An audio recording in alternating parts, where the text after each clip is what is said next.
নমস্কার প্রিয় দর্শক, পূর্ব রেলের মুখ্য জনসংযোগ আধিকারিক কৌশিক মিত্র রেলের যাত্রীদের জন্য বিশেষ একটি বার্তা দিয়েছেন, যেটা আপনাদের জানা অবশ্যই প্রয়োজনীয়। তাই চলুন যাওয়া যাক ভিডিওটির দিকে। তার আগে ভিডিওটি ইনফরমেটিভ হলে অবশ্যই লাইক, শেয়ার এবং আপনাদের মূল্যবান কি মতামত অবশ্যই কমেন্ট বক্সে কমেন্ট করে জানাবেন। আপনাদের বলছি, আপনার যে সহযাত্রী আপনার কাছে বা পাশে বসে আছে, যে আপনার সঙ্গে নিত্যযাত্রা করে, অথচ আপনি জানেন সে হয়তো টিকিটও কাটে না, এইখানেই আমরা পূর্ব রেলের তরফ থেকে একটা স্পেশাল ড্রাইভ নিচ্ছি। এই যে সহযাত্রীরা টিকিট কাটছেন না, আপনার সহযাত্রীরা, তাদেরকে একটু বলে রেখে দিন যে কোনো দিন যে কোনো মুহূর্তে, যেমন ধরুন তালদি থেকে আমরা হয়তো চাপবো টিকিট চেকিং স্কোয়াড সন্ধ্যে 6টায় বা 7টার সময়, তখন ধরা পড়লে কিন্তু সমাজে মান ইজ্জত একদম ধুয়ে যাবে, খারাপ লাগবে সবারই।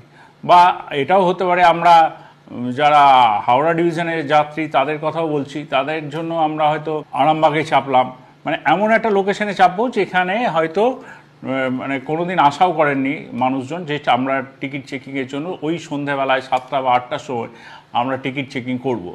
এটা উদ্দেশ্য কিছু নয় যে টিকিট চেকিং করে আমরা রেলওয়ে প্রচুর লাভ করবে, এটা নয়। কিন্তু যেটা উদ্দেশ্য সেটা হলো যে আপনার সহযাত্রীকে একটু বুঝিয়ে দেওয়া যে মানুষের উপকারের জন্য রেল এই কাউন্টারগুলো করেছে, ইউটিএস সিস্টেম করেছে, যাতে সহজে টিকিটটা কাটতে পারে।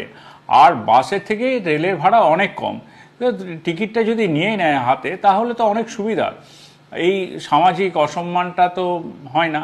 যেমন আমরা এটাও ভেবেছি যে ঝাপটার ঢাল বা ওদিকে কাটোয়া, এরকম ছোট ছোট লোকেশন ধরে আমরা চেপে যাব, লালগোলায় চেপে যাব, বা ধরুন এখানে কুলটিতে চাপলাম, এরকম করে আমরা বিভিন্ন জায়গায় ছোট ছোট করে আমরা এবার টিকিট চেকিং শুরু করছি পূর্ব রেলের তরফ থেকে।